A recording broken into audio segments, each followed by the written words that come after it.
나년의 유혹. 이토록 깊은 밤, 폭풍우 속에 여자가 찾아올 리가 없지. 거센 비바람 속에서 얼핏 여자의 음성을 들었던 원효 스님은 자신의 공부를 탓하며 다시 마음을 굳게 다졌다. 아직도 여인에 대한 동경이 나를 유혹하는구나. 이루기 전에는 결코 사리를 뜨지 않으리라. 자세를 고쳐 점차 선정에 든 원효 스님은 휘몰아치는 바람과 거센 빗소리를 분명히 듣는가 하면 자신의 존재마저 아득함을 느꼈다. 마음은 무엇일까? 원효 스님은 둘이 아닌 분명한 본래 모습을 찾기 위해 무서운 내면의 갈등에 휘말리고 있었다. 그때였다.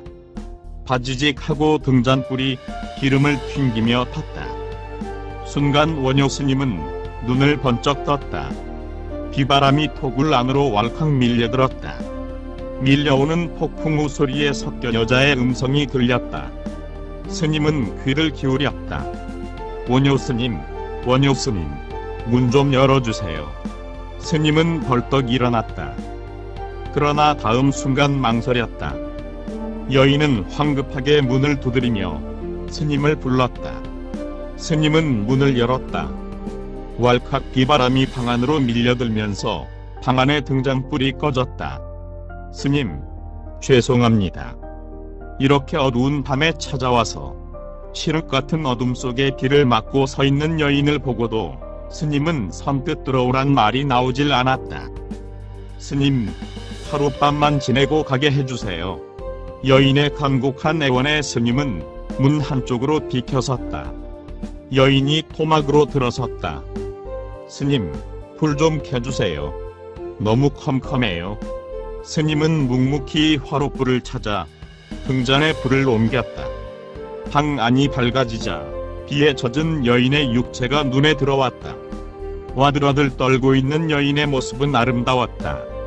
스님, 추워서 견딜 수가 없어요. 제 몸 좀 비벼주세요. 여인의 아름다움에 잠시 취해 있던 스님은 버뜩 정신을 차렸다.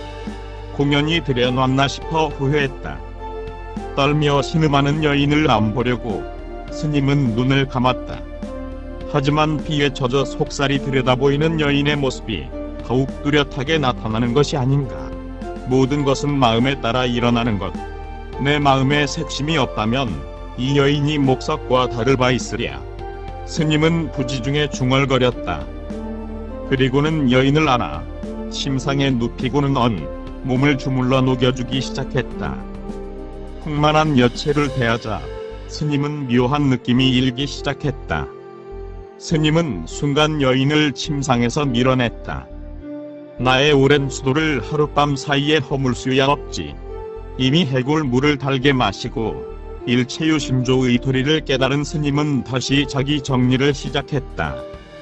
해골을 물그릇으로 알았을 때는 그 물이 맛있더니 해골을 해골로 볼 때는 그 물이 더럽고 구역질이 나지 않았던가.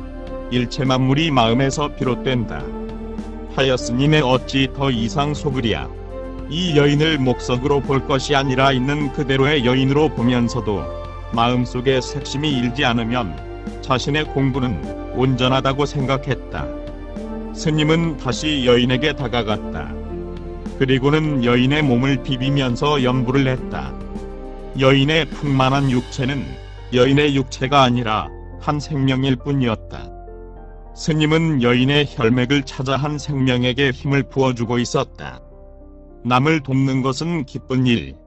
더욱이 남과 나를 가리지 않고 자비로서 도울 때 그것은 이미 남을 돕는 것이 아니라 자기 삶이 되는 것이다.